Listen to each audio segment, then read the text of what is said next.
যতদিন জীবের এই জগতের আত্মসুখ বাঞ্ছা থাকবে ততদিন নিরোধ হবে না, অর্থাৎ যাওয়া আসা ফুরাবে না, আর কর্মফল নিষ্কৃত হবে না। সুজন, এই কারণেই শ্রীমদ্ ভাগবত বললেন জীবাশ্ম তত্ত্ব জিজ্ঞাসু, অর্থাৎ জন্ম মৃত্যু জরাব্যাধি থেকে মুক্তির জন্য প্রয়োজন জগৎজীবের তত্ত্ব জিজ্ঞাসা। ভাগবত বললেন, ওগো তোমরা এই জগৎকে জেনে অথবা তোমরা এই জগতের এই জগৎ সংসারের, এই বাচ্চারা সামনে বসে এরকম করো না মাগো। ভাগবত বললেন, ওগো তোমরা এই জগৎকে জেনে অথবা তোমরা এই জগতের সংসারের ইতিহাস, ভূগোল, ইংরেজি, বাংলা, অঙ্ক শিখে তুমি বা আমি কেউ মুক্ত হতে পারবো না, এবং এই ভববন্ধন মুক্তির জন্য অথবা নিরোধ লীলার জন্য তোমাদের আমাকে তত্ত্ব জানতে হবে। এখন প্রশ্ন, তত্ত্ব জিজ্ঞাসা কাকে বলে? ভক্তগণ, তত্ত্ব তাকেই বলে ব্যক্তি, বস্তু, পরিস্থিতি, অর্থাৎ এই চরাচরময় বিশ্ব ধ্বংস বা মহাপ্রলয় হওয়ার পরেও এই চরাচরময় বিশ্ব মহাপ্রলয় হওয়ার পরেও যা নিত্য শাশ্বত বর্তমান থাকে তার নাম হলো তত্ত্ব। সুধীজন, এই অনন্ত বিশ্ব ব্রহ্মাণ্ডের যা কিছু সব যেদিন মহাপ্রলয়ে ধ্বংস বিধ্বংস হবে, থাকবে শুধু এক এবং অদ্বিতীয় যে ব্যক্তিবাদের শক্তি,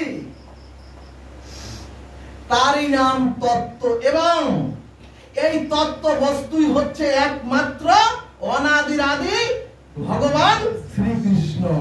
বলবান ভগবান শ্রীকৃষ্ণ প্রেমানন্দে।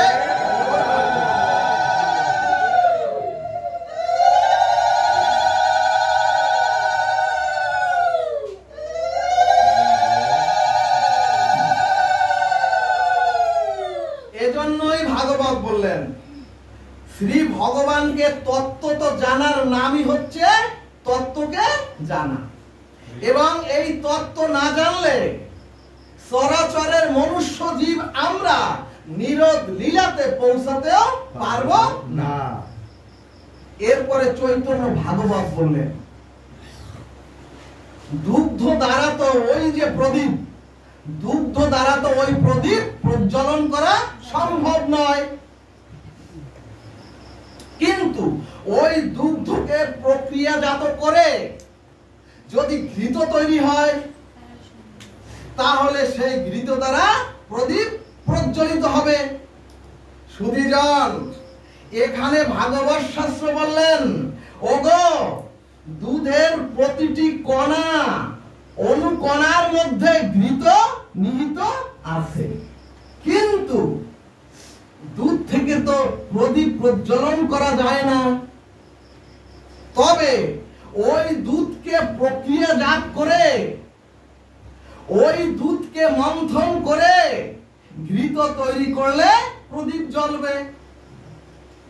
ঠিক তেমনি এই বিশ্ব সংসারে, এই বিশ্ব সংসারের প্রতিটি কর্মের মধ্যে তত্ত্ব নিহিত আছে।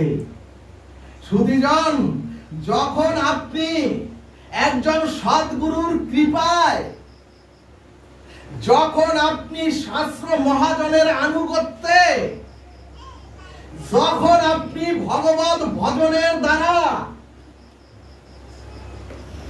সেই দুগ্ধ হতে যেমন প্রক্রিয়াজাত করে ঘৃত প্রাপ্ত হয়ে প্রদীপ প্রজ্বলন হয়, ঠিক তেমনি সাধন ভজনের দ্বারা যদি আপনি আমি তত্ত্বকে জানতে পারি, তখন আপনার জীবনে, তখন আমার জীবনে প্রেম ভক্তির প্রদীপ জ্বলে উঠে সকল অন্ধকার দূরীভূত হবে। রাধে রাধে। এজন্যই শ্রীমদ্ ভাগবত বললেন, ওগো কয়লার কালত্ব শত সহস্রবার গঙ্গা জলে বিধৌত করলেও ওই কয়লার কালত্ব ঘুষবে না।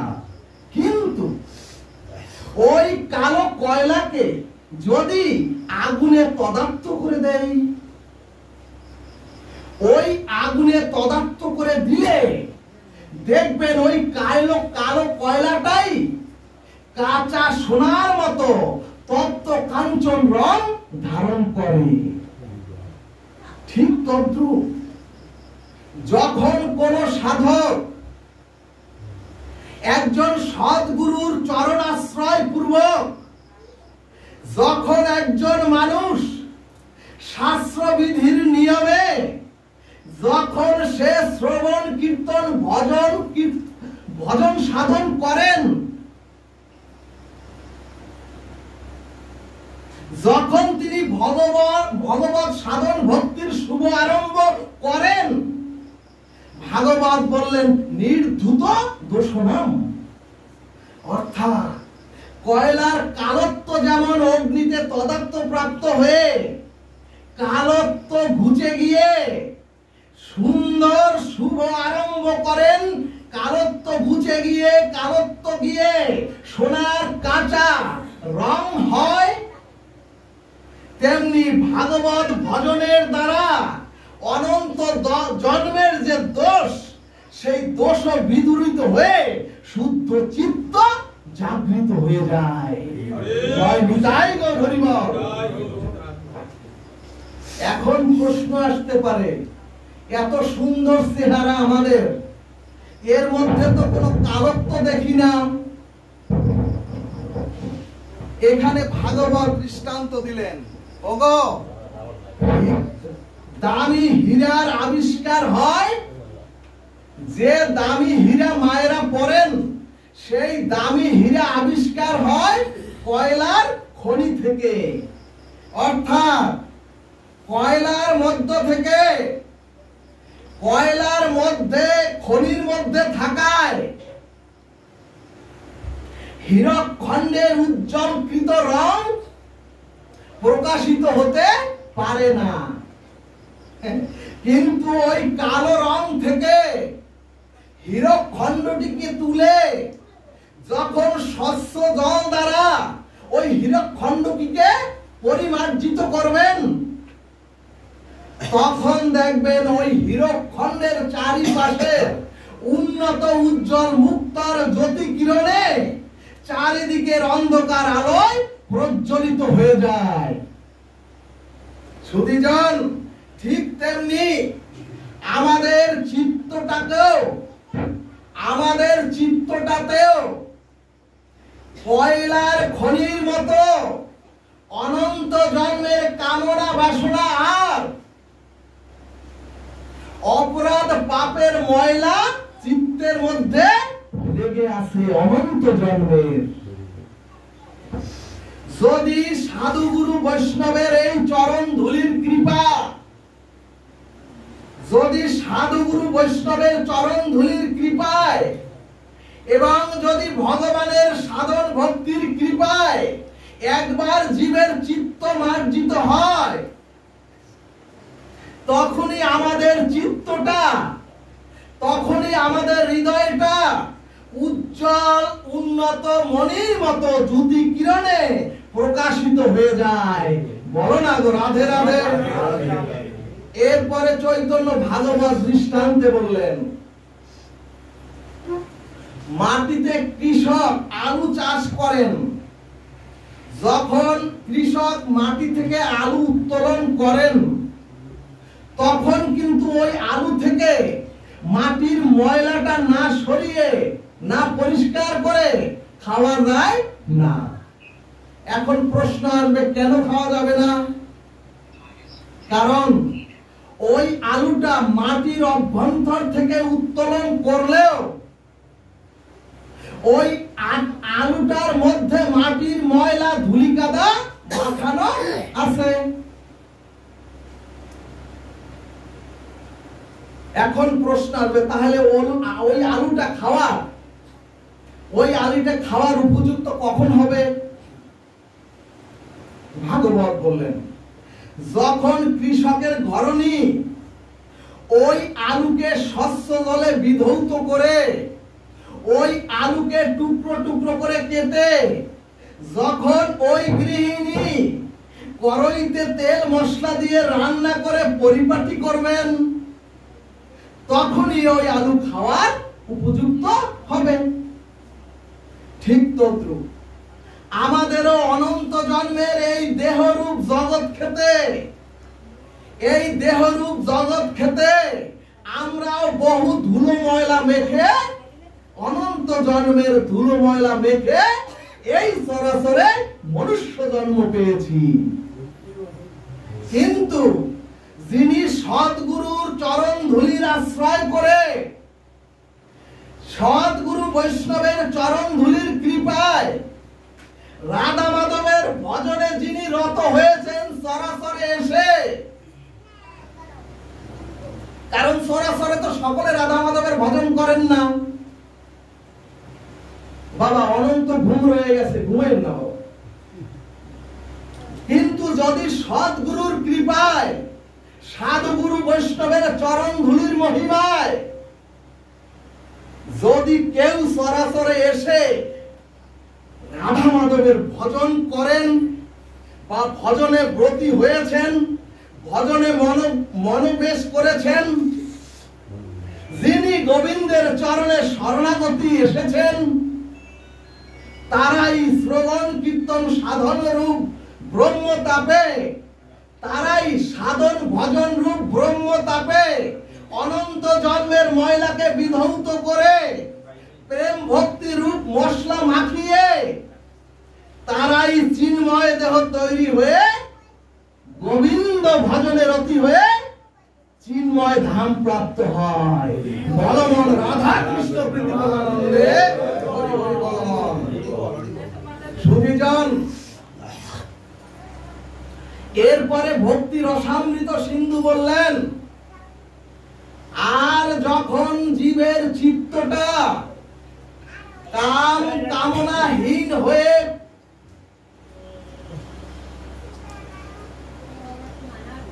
বিশুদ্ধ হয়, আর যখন সাধন ভক্তির দ্বারা জীবের চিত্তটা মার্জন হয়ে শুদ্ধ বিশুদ্ধ হয়,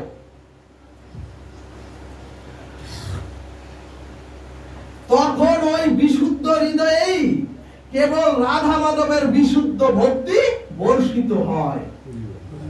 যদি ভজন সাধনী না করেন, চিত্ত মার্জন না করেন, কখনোই বর্ষিত হবে না। এখানে ভাগবত দৃষ্টান্ত দিলেন, আকাশ থেকে বৃষ্টি বর্ষিত হলে যে কোনো পাত্রে ওই বৃষ্টির জল ধারণ করে রাখতে পারবেন, কিন্তু ওই বৃষ্টির জল যদি তপ্ত বালুর উপরে পড়ে, সাথে সাথে ওই বৃষ্টির জল নিঃশেষ হয়ে যাবে।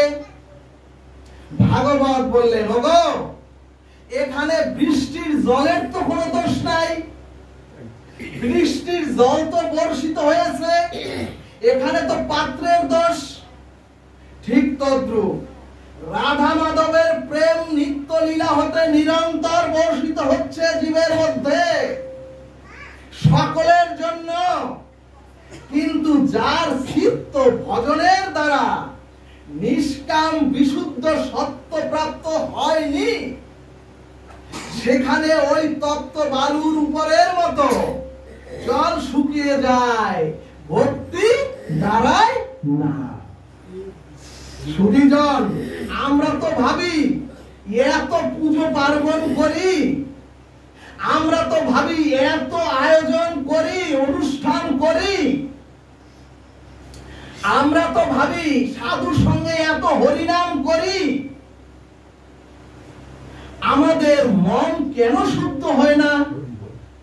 কেন আমার হৃদয়ে প্রেম ভক্তি, কেন আমার শরীরে, আমার হৃদয়ে দাঁড়ায় না? সুধীজন, ভাগবত বললেন, ওগো তোমরা তো পাত্রই তৈরি করনি। ওগো, ও মাগো, ভাগবত হলো ভগবানের অক্ষর রূপ বাগ্ময়। এই ভাগবত হলো ভগবানের অক্ষর রূপ বাগ্ময়। ওই বিগ্রহ এবং সাক্ষাৎ ভগবান রূপী ভাগবতকে শ্রবণ করতে হয়।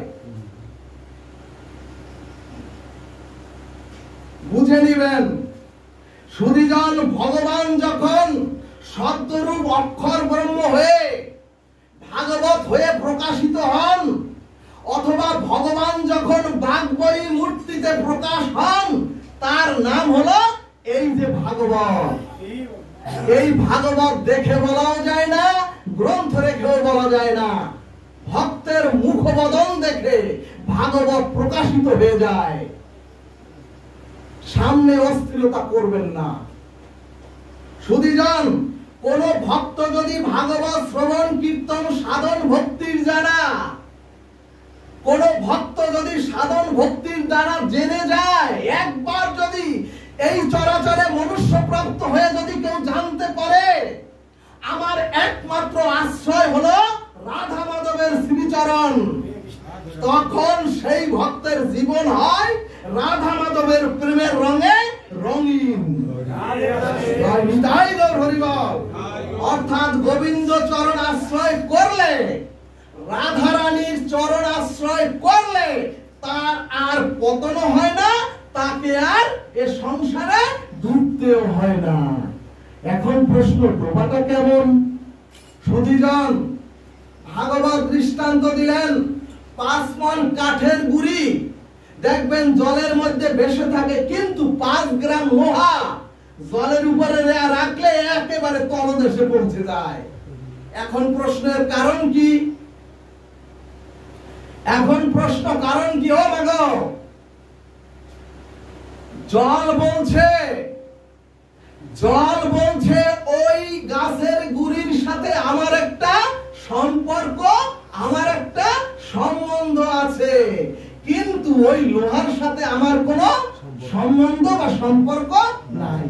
সুধীজন, ওই গাছটা যখন বীজ হতে অঙ্কুরিত হয়েছিল, তখন থেকে ওই বীজে জল সিঞ্চন করাতে ওই বীজ হতে বৃক্ষ অঙ্কুরিত হয়ে ওই বৃক্ষ আস্তে আস্তে জল গ্রহণ করতে করতে অনেক বড় সুদৃঢ় বৃক্ষ হয়েছিল। অর্থাৎ ওই কাঠের সাথে আমার একটা নিবিড় সম্পর্ক ওর জন্মের সাথে সাথে হয়েছিল, এবং এই কারণে আমি জল, ভাগবত রূপী জল বলছে, এই কারণে আমি জল ওই কাঠের গুড়িকে আমার বুকের সাথে জড়িয়ে আমি ভাসিয়ে রাখি এই চরাচর সংসারে। এই কারণেই ভাগবত বললেন, ওগো আশ্রয় করিয়া ভজে তাহে কৃষ্ণ নাহিতে যে, আর সব মরে ওখানে। অর্থাৎ ওগো ভজ গোবিন্দম, ভজ গোবিন্দম, ভজ গোবিন্দম। সুধীজন, আমাদের মাথার চুল হচ্ছে মূল্যবান, এবং এই মাথার চুল নিয়েই সবাই আমরা গোবিন্দ সেবা দেই। কিন্তু যদি মাথার চুল একটি আশ্রয় থেকে, মাথা তো আশ্রয়, এই আশ্রয় থেকে যদি গোবিন্দ ভোগে পড়ে একটি চুল, তাহলে ওই ভোগটা গোবিন্দ সেবায় আর নিবেদন করা যাবে না।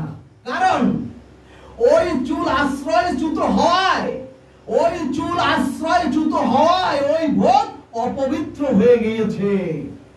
ভাগবত বললেন, ওগো গোবিন্দ চরণ আশ্রয় না করলে মনুষ্য প্রাপ্ত হয়ে জগৎ জীব যদি গোবিন্দ চরণাশ্রয় না করে সে এই চরাচরে অপবিত্র হয়ে যায়।